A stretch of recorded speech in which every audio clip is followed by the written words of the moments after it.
Bonjour, c'est Sarah Foll les économies. Alors aujourd'hui, nous allons faire un bilan sur mes dépenses de la semaine 3 de novembre et puis on va faire le remplissage de la semaine 4. Voilà. Alors, niveau semaine 3, pour les courses, j'ai dépensé donc semaine 3. J'ai dépensé 137,56 € et donc il me reste 12,44 € normalement. On va voir ça ensemble. Donc 5, 7, 9, 11, 11, il me manque un euro, non, c'est ça. Il me restait 12,44 €. Bon, 11. Il me manque un euro que j'ai dû mettre ailleurs. Je sais pas. Bon, c'est pas grave. Je viens de le retrouver, c'est 1 euro. Ah si, je crois que c'est parce que... non, je veux dire c'est le drive, la tirelire. Mais non, pas cette semaine. Donc, bon, on va voir plus tard. Que je retrouve, c'est 1 euro perdu. On verra. Bon. Du coup, ça, normalement, il devrait me rester 12,44 €. Mais là, j'ai 11,44 €. On va voir plus tard. Culture, loisirs. Donc, semaine dernière, on a juste fait une sortie à la plage. Puis on a bu un petit chocolat chaud après, donc à la fin de la journée, de l'après-midi. Et donc, sur les 40 €, il nous reste... culture... 28,20 € normalement. Oui, c'est bon. 28,20 €. Donc ça, ce sont les deux seules dépenses, on va dire, les deux seules dépenses hebdomadaires, donc que je remplis toutes les semaines et que je vide toutes les semaines. Donc ça, c'est la semaine 3. Donc, du coup, moi j'ai déjà noté sur le suivi de Blush Budget toujours, mais c'est la dernière fois, je pense, que je vais remplir sur le suivi de Blush Budget parce que, comme je vous en ai déjà parlé, je suis en train de créer mon propre suivi, mon propre budget planeur. Donc là, c'est un brouillon. C'est vraiment une avant-première, mais je ferai une présentation cette semaine plus complète. Ça sera plus le brouillon cette fois-ci. J'aurai plus de petites annotations parce que là, il y a des petites corrections, des petites choses à modifier. Mais j'en suis contente déjà. C'est assez complet avec le suivi aussi donc annuel des dépenses, suivi. Bon, bref, je vous ferai une présentation sur ce thème-là cette semaine. Il n'y aura que la présentation de cette méthode. Et puis comme ça, dès la semaine prochaine, je vais commencer à remplir mes dépenses et mon suivi sur mon petit carnet. Je suis contente. Très très contente. Donc du coup, donc cette semaine, semaine 3, donc j'ai économisé, donc logiquement, 12,44 € plus 28,20 €, ce qui me fait 40,64 € à ajouter, donc parce que moi je vais faire le remplissage des défis et peut-être aussi des épargnes, donc à la fin du mois. Donc, toutes mes économies pour le moment hebdomadaires, je les réunis toutes dans cette pochette et comme ça fera une bonne petite somme à dispatcher dans mes défis et mes épargnes parce qu'on en a bien besoin. Tout qui augmente, ça va faire du bien. Donc voilà, et donc je vais vous montrer aussi, j'ai créé des nouveaux petits défis, très très sympas. Alors, petit défi, donc c'est Arthur qui a choisi un petit peu ses étiquettes, donc mon fils. Donc voilà, avec une petite manette de console, Batman, bon il aime bien les tortues, les grenouilles, donc on a mis des petites tortues grenouilles. Donc à chaque petite image, j'ai mis 40 € pour réunir la somme de 320 €. Donc avec le suivi derrière, je n'ai pas encore commencé, mais je vais commencer à la fin du mois. Donc ce qui va me permettre de lui acheter des vêtements, des chaussures. Beaucoup de chaussures parce qu'il joue au foot et du coup dans la cour, les chaussures, il y a une sacrée consommation. J'ai réalisé aussi un petit suivi EDF. Alors, j'ai mis des petits éclairs. Voilà, pour montrer l'EDF. Donc des éclairs de couleur à chaque fois. Donc il y a 20 €, des ampoules, des éclairs, des ampoules. Voilà. Et ce qui va me permettre de réunir à l'issue la somme de 880 € qui me permettra de payer la régule, hein, parce que je pense que cette année ça va nous faire mal. Donc on en a vraiment besoin. Donc voilà. Puis le petit suivi. J'ai également créé un tracker taxe foncière. Donc ça aussi, ça fait mal quand on a le prélèvement. Donc avec des yeux, parce que les impôts, ils savent tout. Des petits bonhommes qui pleurent, qui sont inquiets, qui font la grimace, qui se révoltent, etc.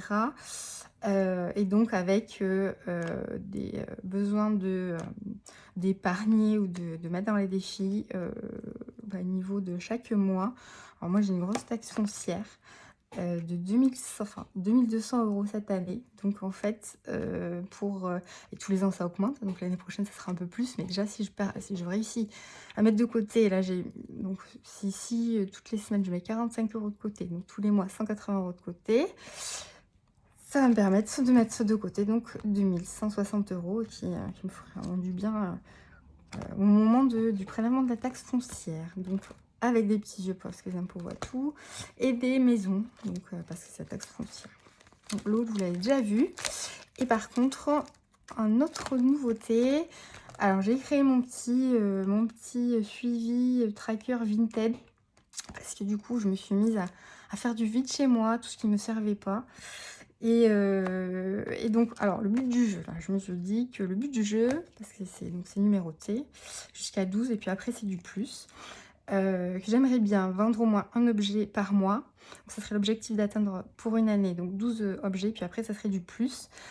Alors, je suis contente parce que j'ai commencé le 3 novembre et donc la dernière vente s'est réalisée le 15 novembre. Et en fait, j'ai atteint l'objectif annuel en 12 jours. Donc super. Et j'ai réussi donc à déjà réunir la somme de 212 € qui vont faire du bien pour Noël, pour acheter les cadeaux. Donc avec le suivi. Donc je suis contente de mes petites réalisations. Voilà, donc j'ai réuni toutes les sommes des 3 premières semaines. Ça commence à faire un beau petit butin, c'est bien. On fera tout le calcul à l'issue de la 5e semaine. Voilà, et donc pour la semaine 4, j'ai déjà fait mes courses. Donc au niveau de mon enveloppe globale pour les courses de 150 €, j'ai déjà j'ai dépensé chez Lidl 135,34 € et cette semaine je ne suis pas allée chez Auchan. J'ai fait donc les courses uniquement chez Lidl.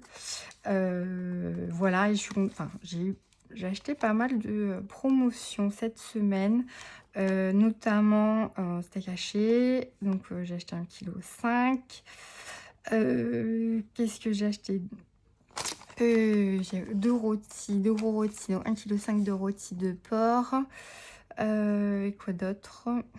Ah oui, du poulet, en gros 1 kg d'aiguillettes de poulet. Donc tout ça, dès que je suis arrivée, j'ai partagé, j'ai fait des sacs de congélation et ça va me servir donc sur plusieurs semaines. Donc finalement, cette somme ne correspond pas que aux dépenses de la semaine numéro 4, mais ça va être un peu réparti. Mais donc du coup, je suis contente parce que j'ai pas dépassé mon budget hebdomadaire, donc c'est très bien. Puis en plus ça va me servir pour les autres semaines pour dépenser moins. Donc voilà, très très très très très bien. Ce qui fait qu'il me reste donc cette semaine, pour le moment, hein, je vais pas le vider, je vais juste transvaser dans mon porte-monnaie. Hop, parce que du coup j'ai retiré là. Et je voulais remplir avec vous, donc c'est pour ça que du coup j'ai juste pris l'argent pour les courses. Donc cette semaine pour les courses, j'ai économisé pour le moment 14,66 €. Donc 14,66 € que je vais remettre tout de suite dans ma petite pochette courses. J'avais déjà noté donc dans le suivi. Hop, ça je le mets là parce qu'on ne sait jamais entre deux s'il y a des petites courses qui reviennent. Bon, je pense pas, je vais tout faire pour qu'il n'y en ait pas, pour épargner cette somme. Voilà, ensuite, il faut que je remplisse donc loisirs culture. Cette semaine, c'est 40 €. Voilà. 40 €, je pense que je l'ai fermé en fait. Donc j'ai déjà marqué le suivi de la semaine 4.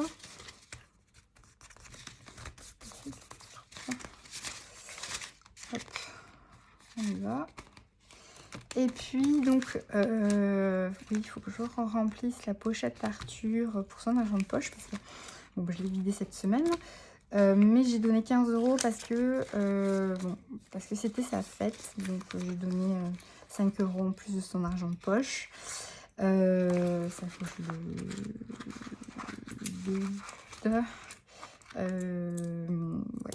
Ouais. Et donc, parce que du coup, je lui donne 10 € par semaine, il restera une semaine. Du coup, les 1 € de courses qui me manquaient, les voici. Non, c'est pas pour cette semaine-ci, c'est la semaine 3. Donc les voici. Et puis, j'ai du surplus parce que j'avais un gratte-gratte où j'ai gratté il y a quelques temps un gratte-gratte où j'ai gagné 2 € et donc je me suis rendue au tabac où j'en ai demandé un autre et j'ai regagné 2 €, donc j'ai redemandé un autre et puis j'ai gagné du coup 8 € au dernier, donc j'ai pris la somme et donc cette somme là je vais l'épargner. Mais il va falloir que je le note pour le suivi quelque part. Donc pour le moment, je vais le laisser de côté pour d'abord établir un suivi. Au niveau des autres dépenses mensuelles, shopping Sarah, depuis la semaine dernière, enfin j'avais dépensé un peu, mais là j'ai pas dépensé du tout, semaine 3 ni ce week-end. Beauté pharmacie, pareil, j'ai pas redépensé, donc j'ai toujours 156 €. Sport, alors c'est toujours une grande question. Bon, je pense que je vais prendre un abonnement sur une application pour faire du sport à la maison. Je pense que ce sera le plus pratique pour moi pour pouvoir faire du sport en même temps, faire le repas, m'occuper de mon fils et tout. Je pense que ça sera le plus facile pour moi, le plus économique, mais bon, c'est pas l'objectif de faire des économies, c'est plus niveau praticité, le fait de me dire que je ferai du sport plutôt que de payer une salle et de ne pas y aller souvent. Voilà. Donc j'ai toujours mes 50 €. Autre, donc pour quand je vais chez Action ou toute autre chose, depuis le 27/10, j'ai rien dépensé. Il va falloir que j'aille chez Action, là, donc du coup, je pense que je vais un peu dépenser. Restaurant Uber Eats, j'ai dépensé 3 € parce que mon fils voulait des petites frites cheddar la semaine qui est passée. Et, bon, alors, du coup, on a été chercher les petites frites cheddar. Voilà. Quoi d'autre? Bon, j'ai pas encore rempli mes enveloppes épargne ou mes défis parce que, comme je vous l'ai dit, je veux le faire ensemble à la fin du mois. Donc, il y aura encore à intégrer les économies là, des courses de la culture de la semaine 4, donc qui est en cours, la semaine 5 et les économies donc du mois. Bon, toutes les dépenses du mois au niveau de, comme je vous ai dit tout à l'heure, restaurant Uber Eats, shopping, etc. Donc j'espère avoir une belle petite somme pour pouvoir remplir tous mes défis et combler, continuer à remplir mes épargnes. Et puis Noël là, qui va arriver très très rapidement et donc faudra dépenser des petits sous, donc voilà. Bon, eh bien, je vous remercie. Je vous dis à cette semaine parce que je vais faire quelques petites vidéos, donc notamment sur mon budget planner. Bon, là, c'est le brouillon, hein, mais normalement, il sera tout fini pour vous le présenter. Voilà. Et puis, si vous avez des commentaires à faire, vous n'hésitez pas à les mettre sur les commentaires en bas. C'est toujours constructif. Voilà, et puis je vais également faire une autre vidéo sur, je ne sais plus, je m'étais marqué une petite note, oui, sur mon planeur et sur, oui, ma méthode de mon organisation pour faire le maximum d'économies sur le budget course. Alors j'ai toute une stratégie que j'ai mise en place et qui fonctionne plutôt très bien. Donc du coup, je voulais partager. Donc cette semaine, je vais faire 2 autres vidéos pour mon budget planeur et pour ma méthode d'économie sur le budget course. Voilà, bon ben je vous remercie pour votre attention. Je vous souhaite une bonne semaine et puis si vous aimez, likez et abonnez-vous. Merci beaucoup. Au revoir.